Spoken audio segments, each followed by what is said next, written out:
My name's Lizzie and I grew up in Papua New Guinea from when I was really young. My parents were there with a mission organisation and my dad taught in a Bible school. It was very simple in a way. We lived in a very remote village and we had a very kind of stripped back lifestyle compared to most Australians now. There are a couple of reasons why we had to leave PNG. The transition was very tough because it was like everything that made me who I was taken away. There was like a stripping of my identity and a loss of not just like place, like my place in the world, but also, you know, the community around me, lifestyle.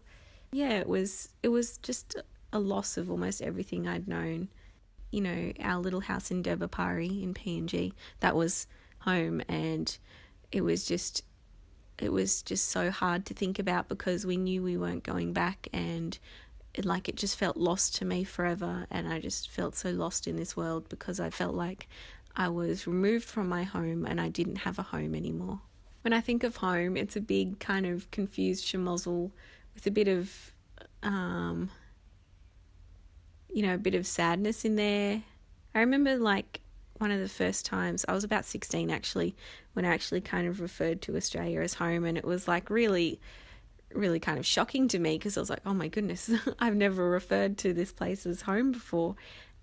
But ultimately I think of home, other than being in heaven, is where my family is really, because yeah, they're the people that don't change. They're the people that are the same no matter where they are. So last year I moved to Queensland for university.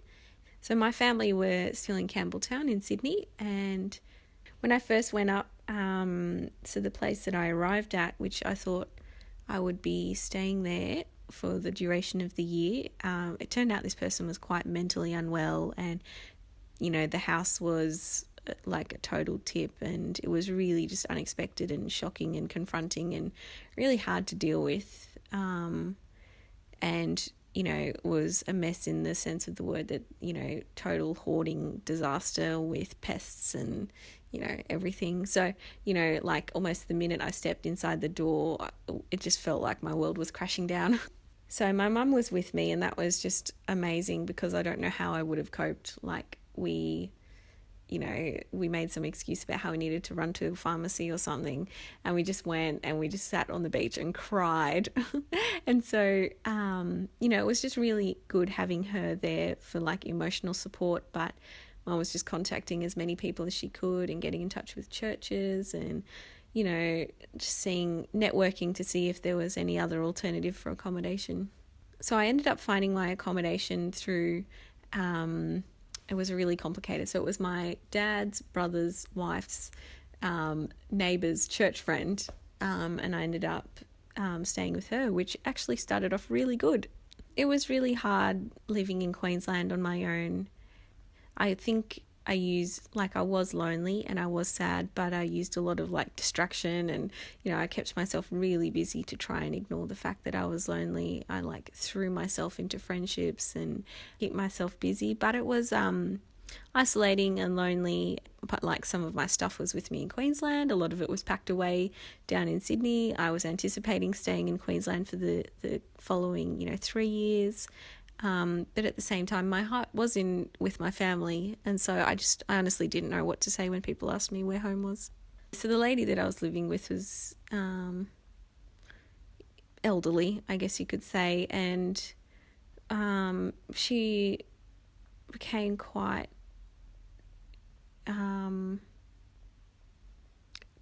confrontational about very little things in my mind, like, you know, spoon on the sink, you know, like blind left open or something. You know, it seemed really kind of trivial and to me. So anyway, she just kept on becoming really confrontational and aggressive about these things, and I didn't know what to do because it was clear to me that she wanted me to move out, but I didn't think she wanted to say it to me.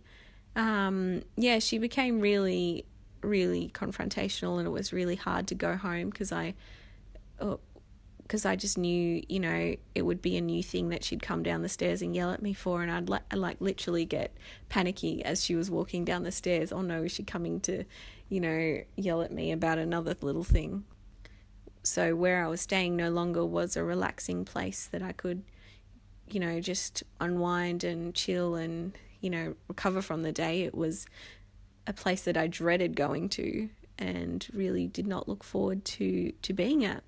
So I ended up, over a period of a week, I spent, 4 or 5 days sleeping at my friend's place, which was really generous of her. And, that was just an absolute lifesaver. But I ended up saying to the landlady, I don't think this is a feasible option for me to continue to be here, and I'm going to look for alternate accommodation. And she became really kind of like defensive, and she wanted to make it clear that she wasn't kicking me out and that she wasn't booting me out into the street. And she became really quite concerned for her reputation, and I wasn't, really sure what that really meant. And it was true. I'd chosen to leave, but it, under dire circumstances, kind of. So I went and stayed with my friend and was looking for accommodation, and nothing was really turning up, and that was really hard. But eventually her grandparents offered to allow me to stay with her. I felt quite, indebted and really thankful and grateful, but also like I didn't know how to repay these people who were being so hospitable and generous and allowing me to live with them. And, they were just so kind and so loving. They didn't make me feel like a bother at all. But, it was this kind of place of, like there are no words in a way. You can't repay that kind of generosity when you're in such need. I did have a thought about talking to the Indigenous club on campus, because I knew that they had some links to emergency accommodation, but it never reached that point.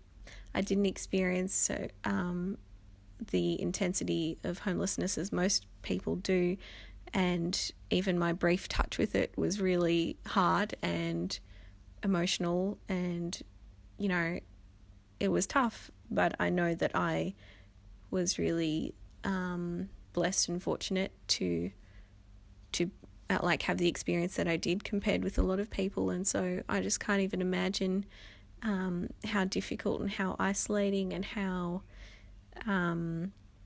draining and identity removing homelessness and living on the streets and couch surfing and living in your car must be. So I ended up moving to Sydney the next year because accommodation had been really tough. And so I'm back in Sydney living with my family, and I don't think I would be coping if I was still living in Queensland. And I'm just very thankful to God who put all these factors in my life that brought me home. And, I just don't know where I'd be without being home, really. But, now I see like my temporary home as being in Australia, like that has shifted. But ultimately my concept of home has completely changed, because in reality we don't have a home on this earth, and I believe that my ultimate home is in heaven with Jesus. So I just keep my eyes fixed on that, and